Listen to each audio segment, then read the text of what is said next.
So I learned something today. I was up at the gun store and talking with the guy, and I was telling him how I lost my headspace gauge and blah blah blah. And he was like, dude, he's like, you don't need headspace gauges. He's like, but I can show you something, like another way to test it. And if this test is bad, then you will need headspace gauges, if that makes sense. Yeah. So anyway, he told me to go grab my AK, and I went and got my AK. And he said you need a milsurp round, something of that specification, not like a Tula or Wolf. He's like, you need some kind of milsurp round, and it's got the right kind of dimensions. That way it just locks up really good in the chamber. So anyway, I bring back the AK. He grabbed a round, and what he did is he took the firing pin out of my bolt, like so. So that way it's completely safe in case the hammer trips and hits the firing pin, the round will go off. We don't want that in a gun store, so, and at home, obviously. So anyway, you just take your live round and set it in there, set it in your in your bolt face there. You slide your bolt in, and then you lock it in. All right, now you wiggle it. Now I'm wiggling the whole table, and there's no wiggle room. Now he was showing me an AK that is out of headspace, and yeah, it had some pretty good wiggle room. And he showed me that he had field gauges there and all that, no go and all that shit. And he did do this AK, and he said it's good. But he also showed me this test, and he was showing me this test on an AK that is out of headspace, and it had a lot of wiggle room. And he was like kind of explaining to me how that works, because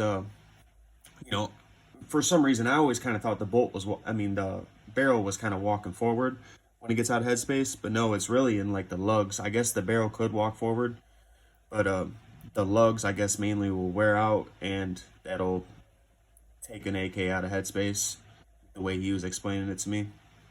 But he said this test works, and he said if this wiggles, then you do indeed need a headspace gauge. So he said, if anything, I just invest in a no-go in a field, unless you're going to be building AKs, and then you want to go. But you pretty much can do this. Anybody can do this. They just obviously take out your firing pin in case your hammer drops. If your hammer drops, yeah, the round's going to go off, and it's going to be pretty catastrophic, especially if you're in your home or whatever. That's just completely unsafe. Anything could happen, when you're working on shit and you're messing with live rounds. You want to make sure that you're being completely safe. And so anyway, you take out your firing pin and put a live round in, and just kind of set the bolt in there and turn it, like so. And if it wiggles, then you're out of headspace. I guess it can wiggle a little bit. He was saying that it could wiggle 1 to 2 thousandths. He's like, it needs if it has like 11 thousandths, and he was kind of showing me the difference between the AK that he had there, which was a RAS 47. And he was showing me how out of headspace it was, and it was hilarious. But yeah, that's just a different way you can check headspace kind of quickly, just with the live round. I didn't know that. I figured I'd pass that on to you guys. It's quite simple, and if you're kind of wondering if your AK's out of headspace, then this is a decent and easy way. You don't want to spend $100 on gauges. I think they're like $49 a piece. Then you can do this, because this does work, and it's very, very tight. You did put the no-go in there, and the no-go would not shut. The go ate up the go, obviously, but it was still really tight. So that means that PSA, I've watched their headspace videos too.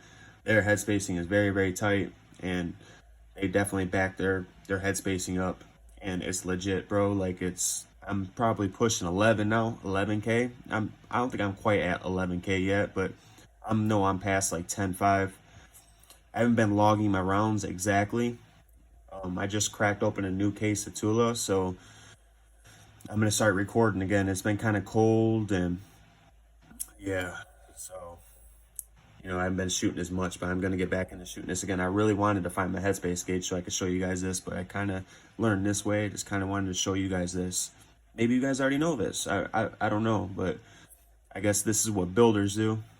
Like I said, I never built an AK. I don't know if I said that or not, but I never built an AK, so I just didn't know that. So that's definitely a nice little tool to have and know. So once again, if this bitch is wiggling, obviously get you some headspace gauges. And, you know, if it's wiggling really bad, yeah, I probably wouldn't fire it. I mean, it's got to have a good amount of slop in it. I mean, this whole damn bolt, when he was showing me on the other AK, this whole damn bolt was, I feel like it almost could come out. That's how bad it was wiggling. So this one's really tight. Like, you see the phone shaking. So, I mean, it's not going anywhere. I can't even turn it back that way. It has really good lockup, even though some of these lugs are kind of, you know, blemished a little bit, but that's after a high round count. I mean, not exactly high to some purists, but I mean, hey, dude, it's working. But that's all I got, guys. Be safe and God bless.